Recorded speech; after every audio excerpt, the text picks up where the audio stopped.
Assalamualaikum warahmatullahi taala wabarakatuh. Selamat sejahtera, selamat malam, salam reformasi kepada rakan-rakan yang menonton kita pada malam ini, insya-Allah. So seperti biasa, terima kasih kepada yang setia bersama kita di macam rancangan radio pula. Macam rancangan TV pula yang masih setia bersama kita pada malam ini, insya-Allah. Kerana kita bersiaran bersama-sama dengan kita pada malam ini. So it's clear di dalam YouTube clear, di Facebook pun suara clear. Saya harap pada malam ini tidak ada masalah. Tidak ada masalah seperti malam-malam yang lalu. I think bila dia waktu malam ni dia, sebab rasanya ramai sangat orang kat rumah pun. Tapi bila saya nak buat pada hari siang, nanti isu dia adalah orang tak berapa ramai sangat nak tengok. Itu yang jadi masalahnya juga. Jadi saya kena reducekan sikit supaya saya nampak apa yang saya sedang buat sekarang ini, insya-Allah. So terima kasih kepada saudara-saudari, kawan-kawan, rakan-rakan yang masih lagi bersama kita. Seperti biasa, saya mohon supaya kita share, kita share dengan kawan-kawan. Ada yang mesej saya kenapa tak dapat notification kan. So saya bersiaran di YouTube dan juga saya bersiaran di Facebook saya. Dan kalau dalam YouTube, dalam Facebook, so harap follow salah satu lah. Kalau dekat YouTube tu nak notification tu senang je, subscribe.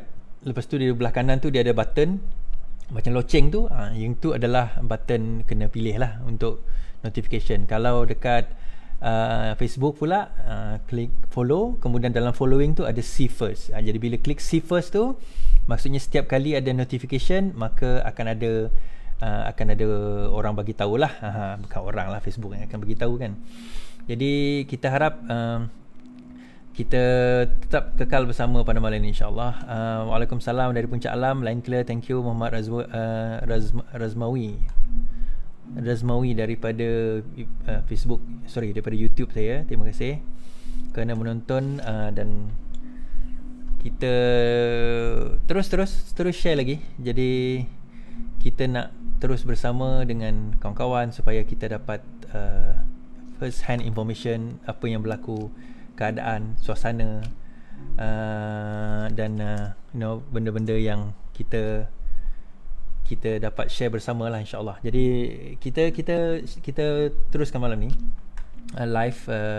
Terima kasih kepada yang menghubungi saya siang tadi. Salam reformasi, Haming Uciu, thank you. Ramai juga yang menonton saya ni daripada pelbagai bangsa. I think one of the reasons is sebab macam kita kata, kita punya preaching adalah more kepada central left ni, democratic socialist lah, socialist democratic socialist, whatever we call it, di mana kita punya keutamaan adalah hak asasi manusia, di mana kita punya keutamaan adalah berkenaan dengan pembangunan manusia.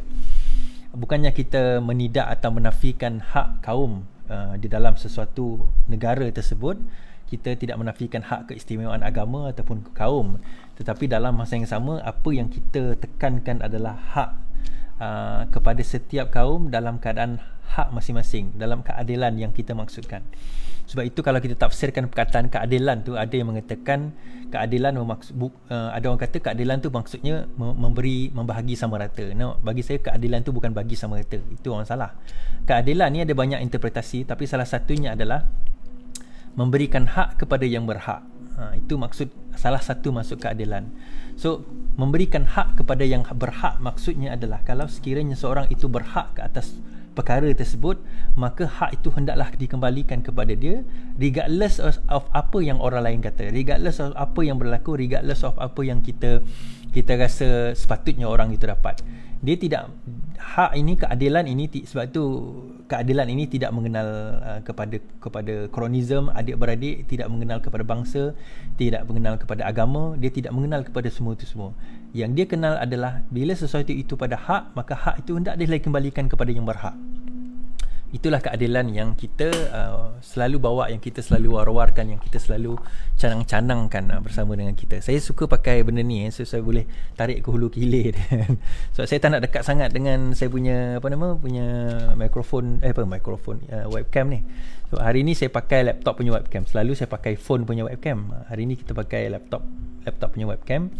Sebab saya punya ni dah macam agak dah expired lah. So saya kena, kalau nak guna yang phone punya webcam, saya kena beli. Biasalah kita nak pakai free je kan, so kita kena beli, InsyaAllah. Jadi malam ini kita akan berbicara sedikit benda yang sebenarnya bukanlah tak common, tetapi benda ni kita dah ulang berkali-kali. Tetapi bila benda ini kita nak ulang, kita nak bawa balik, kita nak kena sedarkan masyarakat. Saya tahu kadang-kadang benda tu saya ulang balik berkali-kali. Sebab manusia ni kalau kita tak ulang berkali-kali kan, kalau kita tak ulang berkali-kali benda tu, kadang-kadang benda tu tak masuk dalam kepala dia. Dan kadang-kadang dia dengar kali pertama, kemudian kali kedua dia macam tak berapa nak terima, kali kedua, ketiga, keempat, akhirnya lama-lama dia boleh terima benda tu, InsyaAllah. Jadi sebab itu benda ini yang kita nak kena utarakan, yang kita nak kena bagi tahu kepada masyarakat tentang apa yang dipanggil sebagai cara fikir. Cara fikir kita sekarang ini, selama ini kalau siapa tuan-tuan yang minat tengok cerita Matrix lah, budak-budak yang umur saya ni tahulah cerita Matrix kan. Orang-orang seumur saya ni, orang tua dah, seumur saya ni tahulah cerita Matrix.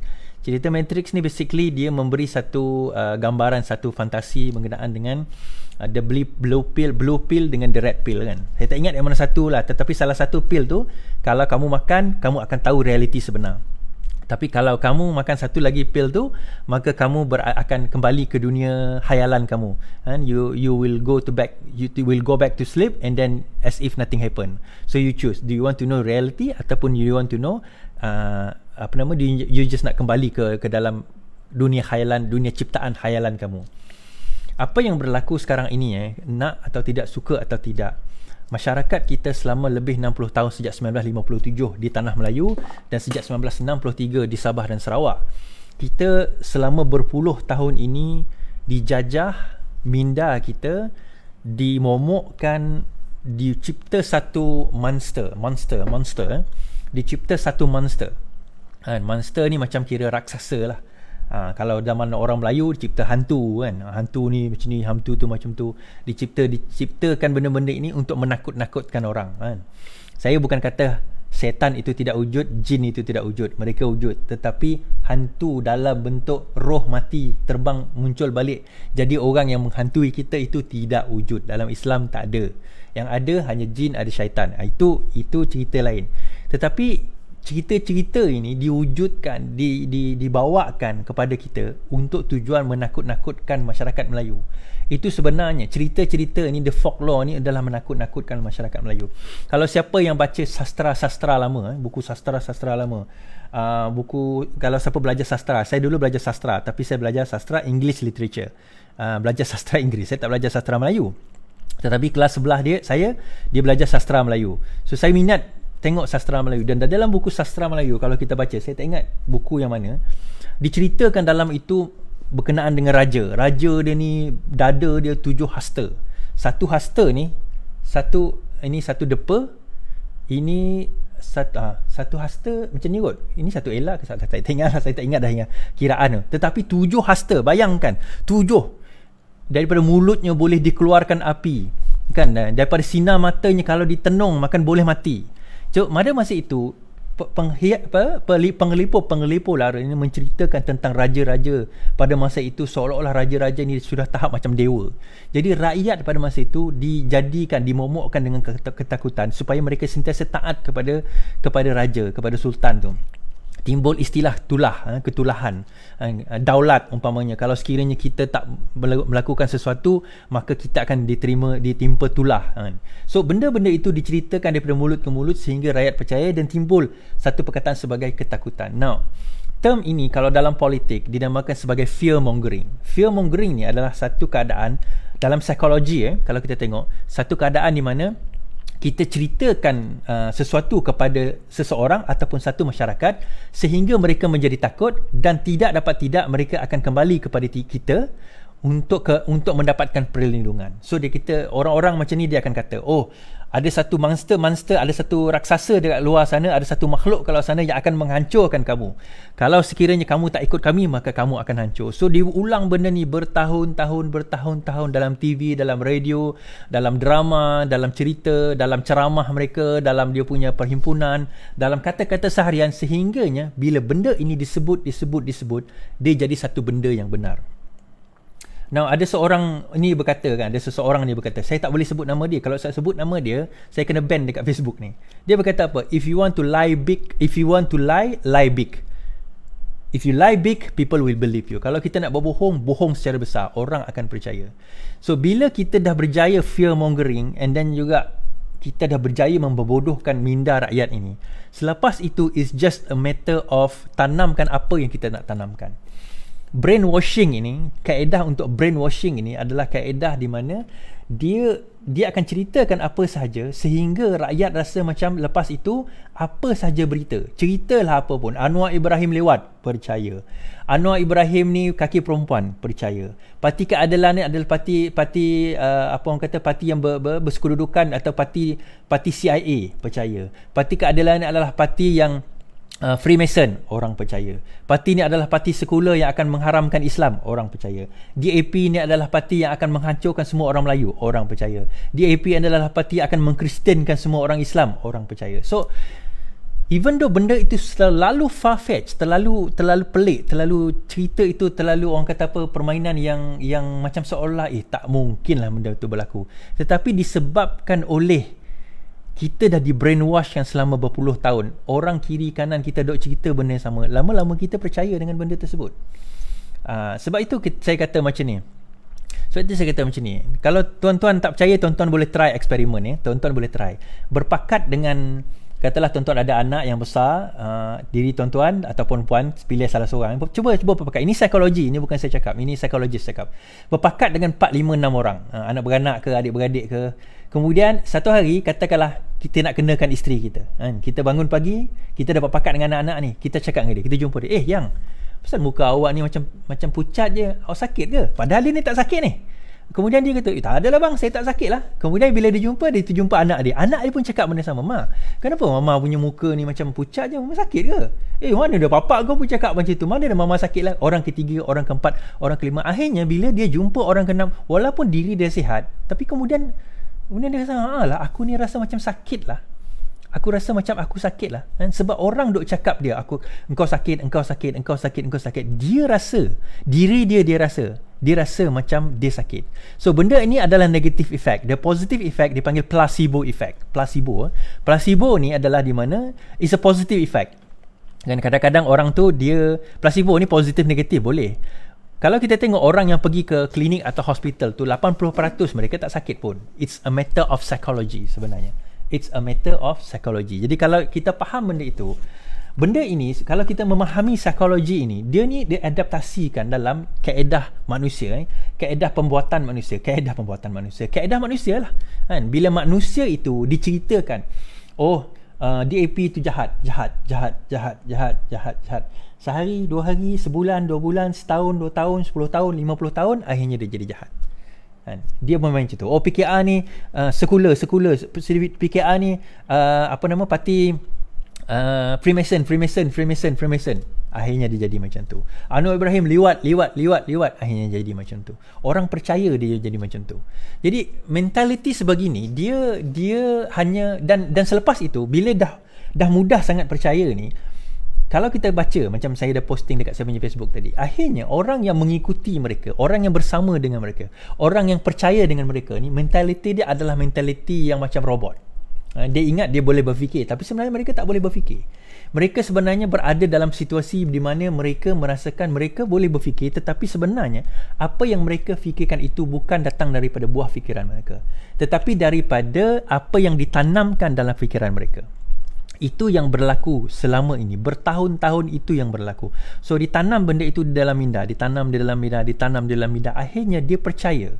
Sebab itu tuan-tuan, kalau kita nak bawa benda ni lah, seorang anak, kalau kita daripada kecil kita kata dia bodoh, dia akan hidup membesar, most likely dia akan percaya diri dia bodoh. Kalau kita kalau kita besarkan anak kita dalam keadaan kita jadikan dia seorang yang tak yakin pada diri, dia seorang yang kita kata engkau ni memang tak berguna pada masyarakat, engkau ni tak ada kegunaan, engkau ni tak tahu nak buat apa, kita cakap macam tu daripada dia kecil, apabila dia besar, kemungkinan besar dia akan jadi orang sebagaimana yang kita cakapkan.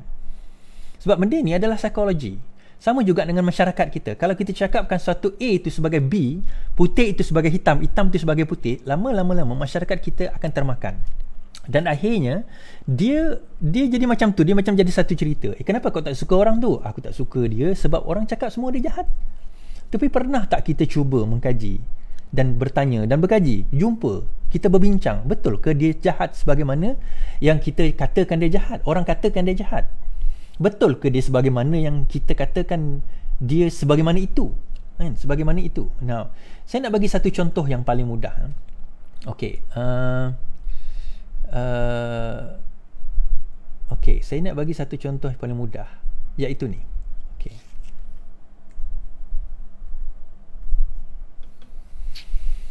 Now,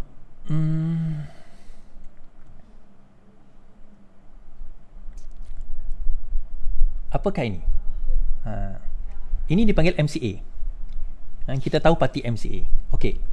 Saya nak cerita ni bukan sebab saya nak kata MCA ni komunis, tak. Jangan salah faham. Cuma bila orang selalu kata bahawa DAP itu adalah parti komunis, saya mula-mula dulu saya dengar lama dah, DAP ni parti komunis, DAP ni parti komunis. Tetapi masa tu umur saya dalam lingkungan 20-an, 19-20 lah. Saya ni orang yang kalau orang cakap, saya takkan puas hati selagi mana saya tak gaji. Saya takkan puas hati kalau selagi mana saya tak kaji. So bila orang kata DAP itu parti komunis, saya kaji. Saya kaji. Tapi masa tu tak ada internet, jadi kita nak kaji ni susah. So sekarang ni kita boleh kaji. Lepas tu bila saya kaji balik, saya tengok MCA ni, Malaysian Chinese Association ni, dia bermula daripada mana. Now MCA ni dia kata kalau kita tengok formally known adalah parti Uniracial Political Party in Malaysia. Dia uniracial, satu bangsa je, iaitu bangsa Cina. Kemudian kalau kita tengok sejarah dia, formation, dia formation dia, the early formation. Kalau kita tengok, dia kata dia bermula daripada darurat di tanah Melayu. Okay. The declaration that announced the MCA as form political party in 1951. Maksudnya MCA ini adalah satu political party yang sah bermula pada tahun 1951. Okay. Yang di mana dimulakan oleh Tan Cheng Lock lah, presiden yang pertama. Okey, kita tengok sini. Many prominent members of MCA were also Kuomintang members as opposed to the Malayan Communist Party. And opposed to the Malayan Communist Party. So mereka juga adalah daripada Kuomintang. Sebab itu kalau kita tengok logo MCA ni, dia punya logo dia macam ni sekarang ini. Kalau kita tengok logo Kuomintang ini, dia ada lebih kurang. Cuma beza dia, Kuomintang ni ada 12 bucu, yang MCA ni ada 13 bucu. Kuomintang ni dia berasal daripada mana? Kuomintang ini berasal daripada Chinese National Party. Dia Kuomintang, KMT ni, dia juga alternatively translated as a Chinese Nationalist Party. Adalah major political party in Taiwan ataupun Republic of China yang bertapak di Taipei. Diasaskan pada tahun 1919 dan satu-satunya parti Republic China daripada 1928 sehingga 2000 dan merupakan currently opposition political party kepada Legislative Luan. Kemudian dia adalah the predecessor sebelum tu adalah parti ni lah. Kemudian kalau kita tengok, dia Kuomintang ini adalah parti yang bermula asal usul dia daripada China itu sendiri. Now berbeza dengan DAP. DAP diasaskan pada tahun 1965. Ya, kita kata DAP ni berasal daripada PAP. Okey. DAP ni berasal daripada PAP. Saya cerita benda ni bukan sebab saya nak membela DAP Jangan salah faham pula. Ini kita nak cerita sejarah. Kalau kita nak cerita sejarah ni. Kita nak menceritakan asal usul sejarah dan kenapa kadang-kadang kita rasa macam bila orang kata DAP itu komunis, saya macam pelik. Kenapa kita kata DAP itu komunis? Okey, kalau kita tengok sini, dia kata DAP ni diasaskan, memang kalau kita tengok sejarah dia, history dia, formation. DAP was formed by former members of the registered PAP of Malaysia. Dia dulu masa 1963, masa itu Singapura dan Tanah Melayu bergabung membentuk Malaysia. Kita tahu Malaysian Agreement 1963. Masa itu dia bergabung membentuk Malaysia. Kemudian masa itu PAP adalah parti di Singapura. Kita pun tahu di Singapura. So masa itu parti di Singapura itu, bila perpecahan Malaysia dan Malaysia ini, Singapura keluar daripada Malaysia pada 1965. Masa itu PAP Malaysia decide untuk tak nak ikut. Maksudnya dia orang nak stay dan dia bentuk satu parti baru dinamakan DAP. Nah, kalau kita tengok PAP ni asalnya daripada apa dan apa ideologinya. Kalau kita tengok PAP ni dan antara orang yang pertama mengasaskan yang bersama di dalam PAP dan keluar dan masuk ke dalam DAP dan lepas itu menjadi Presiden of Singapore adalah Devan Nair. Devan Nair ni bukan Cina. Devan Nair ni adalah orang India. Kan, kalau kita tengok. Dan di antara yang lain yang bersama dengan Devan Nair ni yang mengasaskan DAP, PAP kemudian jadi DAP, 10 members of pro team committee were Devan Nair sebagai dia punya Setiausaha Agung, Chen Manhim yang Serembannya, DP Xavier, ini pun bukan Cina, kemudian Goh Hock Kwan, kemudian Sivatanam Sinnathamby, iaitu adik kepada S Rajatnam, dan juga orang Melayu Zain Azhari bin Zainal Abidin, Chin Chansung, Michael Kong Huat, Tan Chong Bi dan Tu Cheng Cheong. Dan ini merupakan hasil bukan pecahan sebenarnya. Mereka yang tak nak, bila Singapura dah keluar, mereka tak nak masuk ke dalam Singapura, nak kekal dalam Malaysia, so diwujudkan satu parti baru. Dan kalau kita tengok asal PAP ni adalah dia adalah center right. Maksudnya dia bukannya yang against sangat kepada British, dia center right. Masa tu tak against sangat. So dia pro, tetapi dia pro ke arah kebebasan. Dia bukan pro yang macam really nak rakyat tu menyokong penjajah. Dia nak bebas, tetapi dia tak adalah menentang macam yang haluan kiri macam komunis dan sebagainya yang betul berperang dengan dia orang. Dan dia base dekat political party dekat Singapore, dan along with main opposition masa tu Workers' Party, okay? Dan dia founded in 1954, lebih kurang masa independent. Kemudian yang antara dia punya formation PAP ni, antara orang yang mengasaskan the governors of the party include a group of trade unionists, lawyers, journalists such as Lim Kuan Yew, Abdul Samad Ismail, Toh Chin Chee, Devan Nair, Rajaratnam, Chan Chow Tor,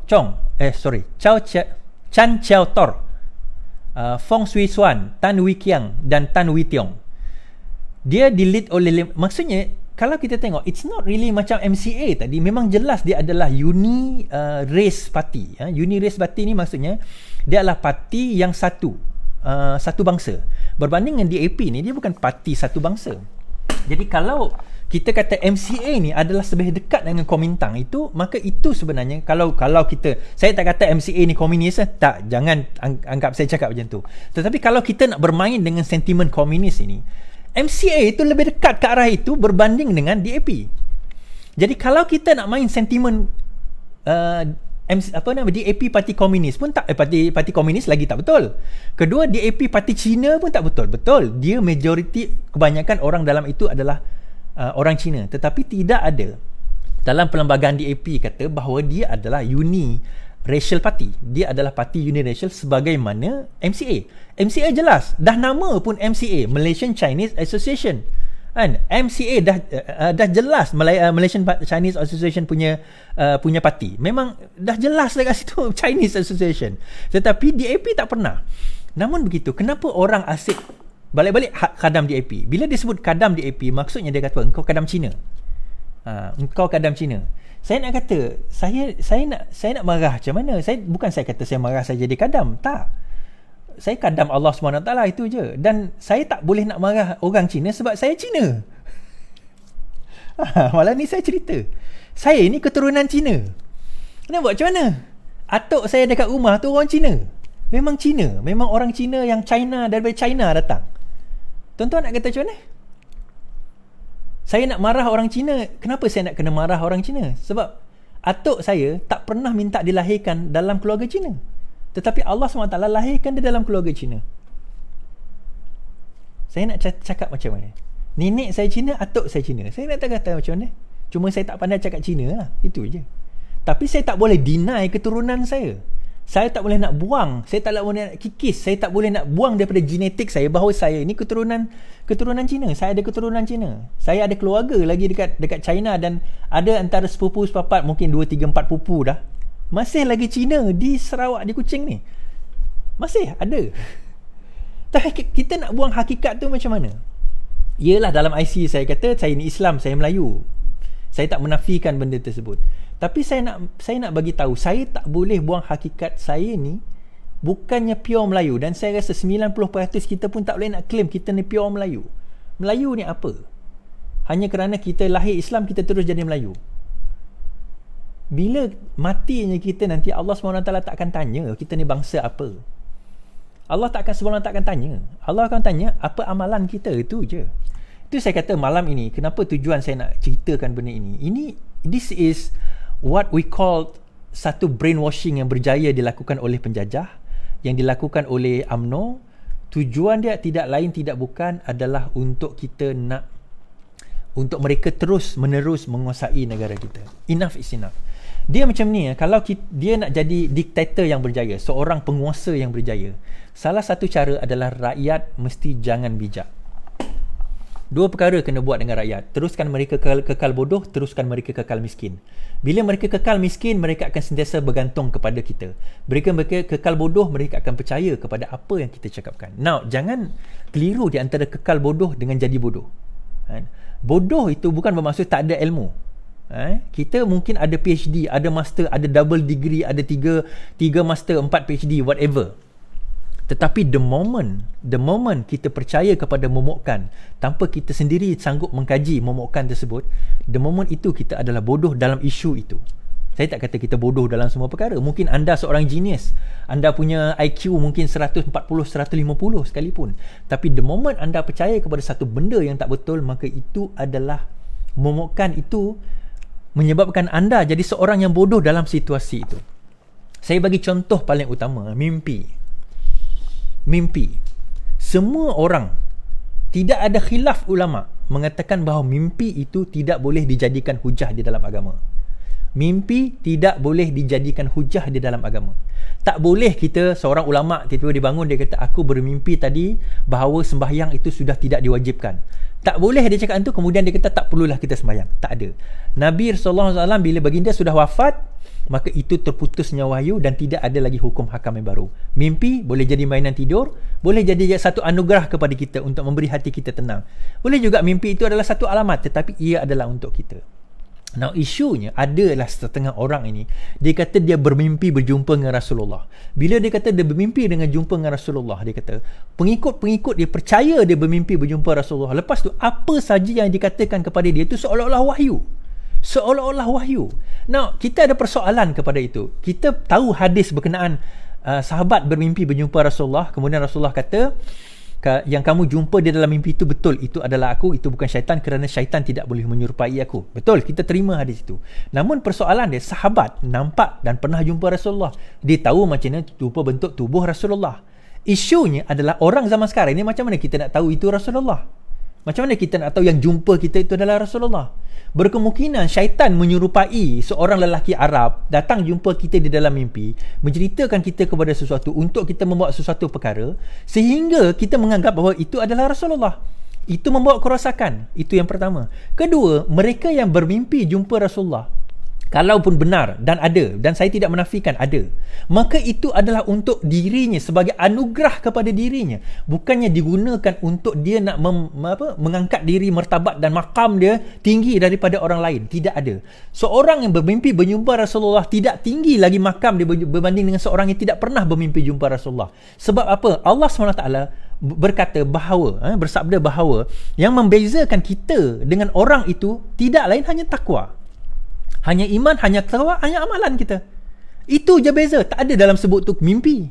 Mimpi tu anugerah Allah pada kita. Kalau sekiranya ada, alhamdulillah, itu anugerah Allah pada anda, pada kita, pada individu. Bukan digunakan hujah itu, aku telah bermimpi jumpa Rasulullah, maka apa yang aku katakan selepas ini, maka itu adalah benar-benar belaka. Janganlah kamu mempersoal dan mempelekehkan, kerana aku adalah tuan guru. Saya rasa tuan-tuan dan puan faham kot siapa yang saya maksudkan. Sebab ini ada orang bercakap kepada saya, tak boleh nak lawan tuan guru, dia pernah mimpi jumpa Rasulullah. Engkau jangan kata mimpi jumpa Rasulullah, entah-entah kau mimpi yang bukan-bukan. Dia kata mimpi bukan hujah. Mimpi bukan hujah dalam amalan kita. Kalau mimpi itu hujah, maka yang dulu bermimpi itu antaranya adalah Abu Ya Arkam. Abu Ya Arkam dia kata bukan je mimpi jumpa Rasulullah, dia jumpa Rasulullah secara yakazah, secara berdepan macam ni, depan ni muncul betul-betul depan dia kata secara sedar. Kita nak kata macam mana tu? Itu lagi hebat. Kononnya lah lagi hebat. Kalau kita nak buat perbandingan, no. Itu saya kata tadi, agenda pembodohan ni, Islam datang membebaskan akal. Islam datang membebaskan jiwa. Islam datang membebaskan kita dan Islam suruh kita think, berfikir, argue. Jangan jadi orang yang bodoh. Jangan jadi orang yang sentiasa fikir macam tu saja, sentiasa di dalam kelompok itu saja. Tuan-tuan dan puan, saya nak bagi tahu satu perkara. Kenapa saya bawa benda ni? Saya bawa daripada kisah DAP, PAP, akhirnya kita bawa kepada kisah ni. Dia mudah saja. Saya ingat lagi masa selepas 2015, masa itu dah pecah Pakatan Rakyat, kalau tak silap saya. Betul, pecah Pakatan Rakyat. Masa tu PAS kata dia nak bawa isu RU 355. Dia kata dia nak bentangkan RU 355. RU 35 macam ni, RU 35. Malah ada kawan saya call hari ni, dia kata, Tok Imam kampung dia kata, kalau engkau mempersoalkan RU 355 ni, rosak akidah engkau. Rosak akidah engkau, na'udzubillah, dia kata. Kenapa dia kata macam tu? RU 35 ni adalah sentral kepada akidah kita. Kalau kita tidak memperjuangkan RU 355 ini, maka terbatal akidah kita. Boleh batal akidah kita, dia kata. So dia berdemo, dia pergi keluar, dia mengkafirkan orang, memunafikkan orang. Now isu ni dah 40 hari dah jadi kerajaan ni. Takkan 40 hari kita dah jadi kafir? Mana RU 355 nya? Satu hari tu pun kalau kita tak beriman dah jadi kafir, takkan 40 hari ni jadi apa? Kita dah jadi apa sekarang ni, tuan-tuan dan puan-puan? Cuba fikir. Saya suruh tuan-tuan dan puan-puan berfikir. Mana pergi cerita RU 355? Mana pergi cerita hudud dulu? Mana pergi cerita-cerita yang konon-kononnya hebat dahulu? Mana perginya semua tu? Di mana pejuang-pejuang yang kononnya memperjuangkan agama pada waktu itu? Saya kata, mana ada pejuang-pejuang yang kononnya memperjuangkan Melayu pada waktu itu? Mana mereka? Di mana mereka sekarang ini? Apabila MCA berkata, tak, kita dalam Pakatan Nasional ni tidak lagi memperjuangkan bangsa. Mana pejuang-pejuang tu? Dikala orang MCA boleh kata timbalan Kementerian Wanita daripada PAS itu tidak sesuai untuk jadi menteri, di manakah orang suara-suara PAS pada ketika ini? Di mana suara-suara mereka? Jatuh menjadi syaitan bisu. Marah saya sebut syaitan bisu. Itulah dia.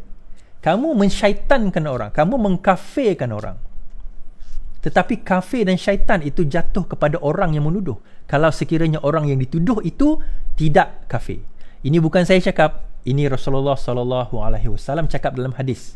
Sekiranya seseorang itu menuduh seseorang itu kafir, memanggilnya dengan nama kafir, hai kafir. Kalau tidak kafir orang itu, maka kafir itu jatuh kepada orang yang menuduhnya.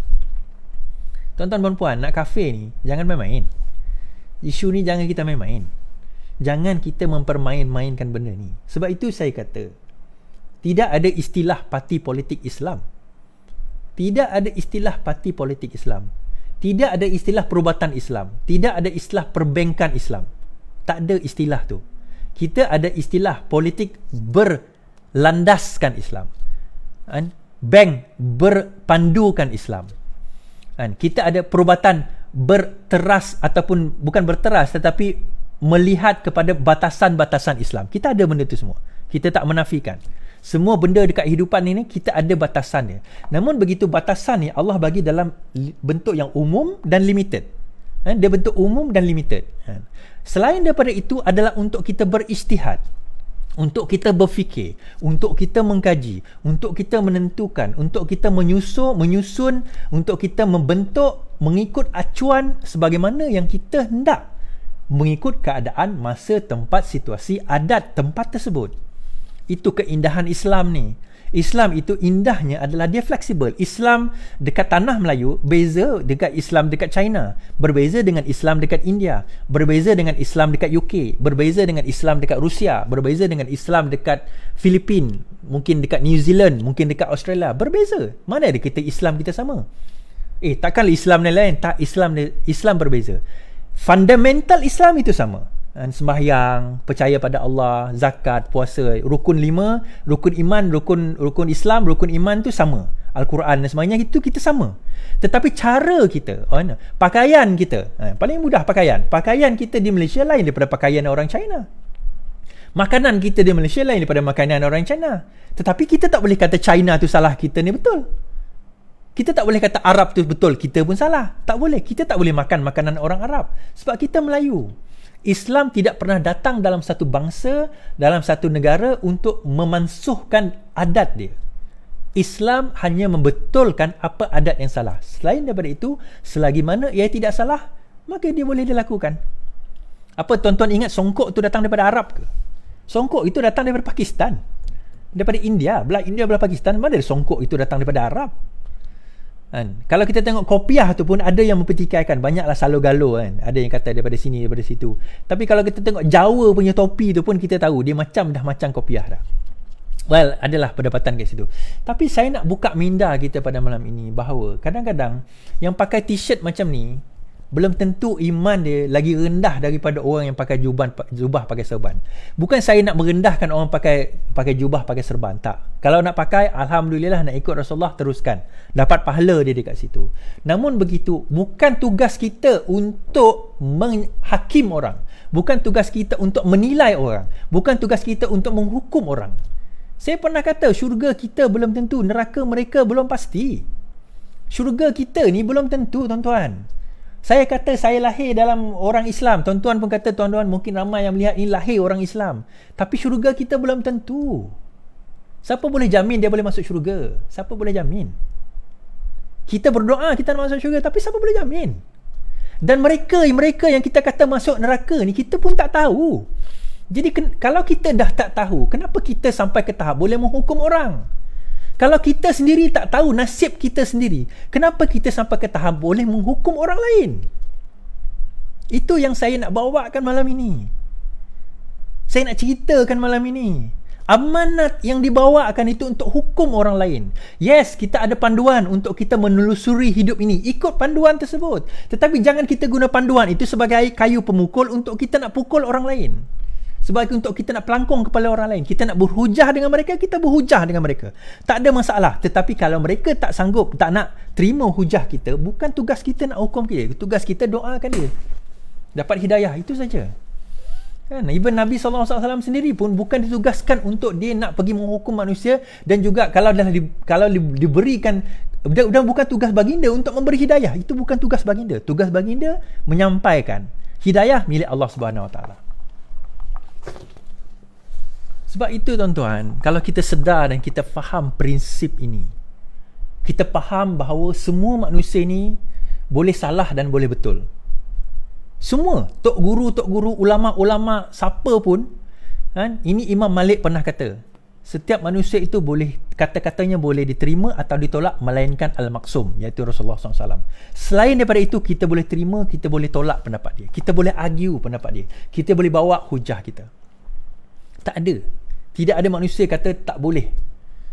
Sebab itu kita kata, daripada bila kita bawa minda ini, kita bawa pemikiran kita keluar daripada kepompong bahawa, oh dia tok guru, aku tak boleh melawan, kata dia. No. Dia tak guru, bukan aku tak boleh mempersoalkan dia. Even Anwar Ibrahim sekalipun, kalau dia salah, saya mempersoalkan. Bukan kali pertama saya mempersoalkan Anwar Ibrahim. Banyak kali saya dah mempersoalkan Anwar Ibrahim.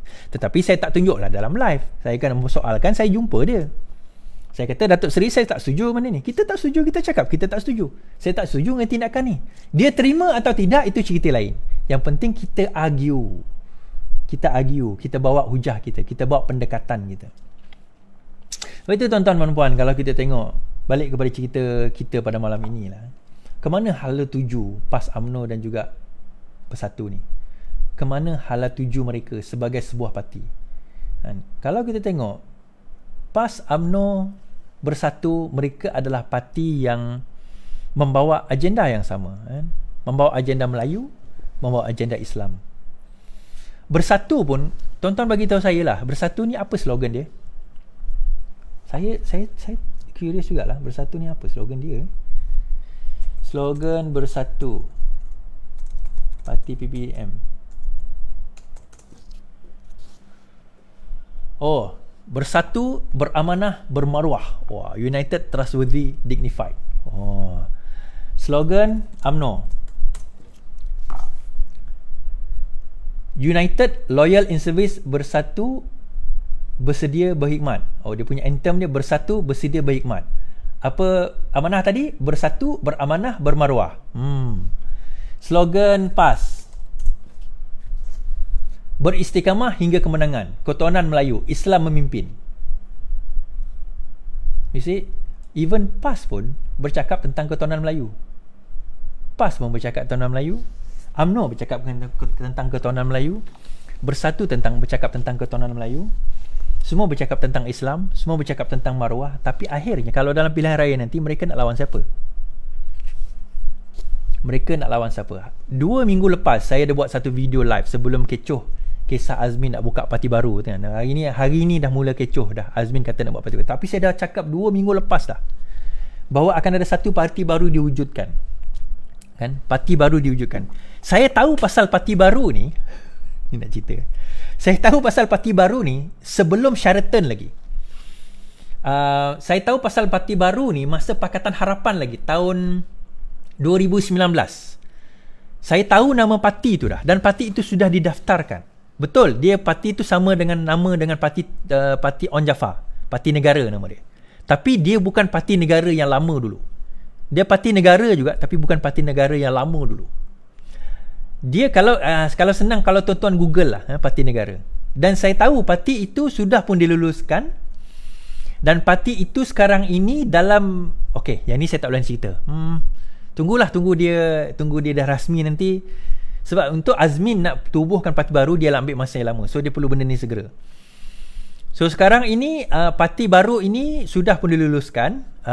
Tunggu nak bertukar tangan.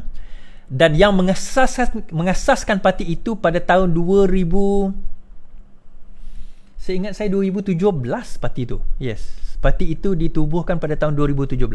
Cuba cari Google Parti Negara 2017. Siapa yang buat? Siapa yang buat? Kita akan jumpa. Kita akan jumpa benda tu.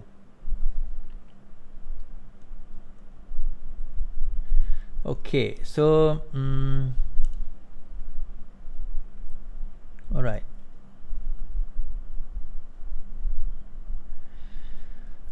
So itu saya kata dekat YouTube boleh nampak ke ni? Tak ada pun live what happen. Okay.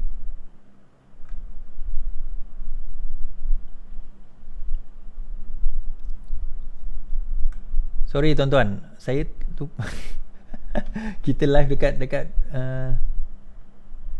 okay. So sebab itu kita kata dekat dalam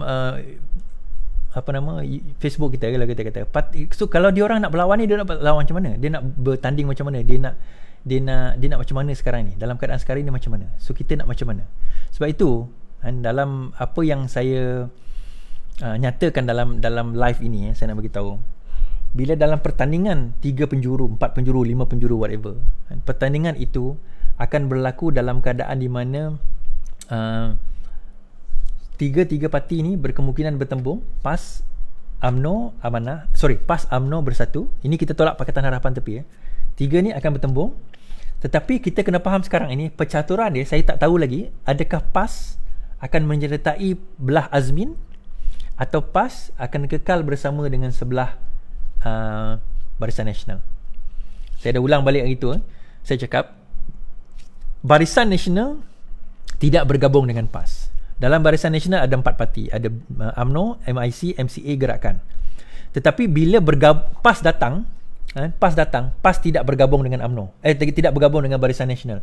Dia membentuk satu coalition baru dinamakan Mufakat Nasional. Itu di antara UMNO dengan PAS saja. Dan dia tinggalkan 3 orang ni. So dia membentuk satu mufakat dinamakan Mufakat Nasional. Bila Bersatu datang bersama dengan geng Azmin, dia membentuk Perikatan Nasional. Perikatan Nasional ni adalah Mufakat Nasional campur dengan PAS campur dengan Barisan Nasional campur dengan geng Bersatu campur dengan geng Azmin dan sekutu GPS dan sebagainya.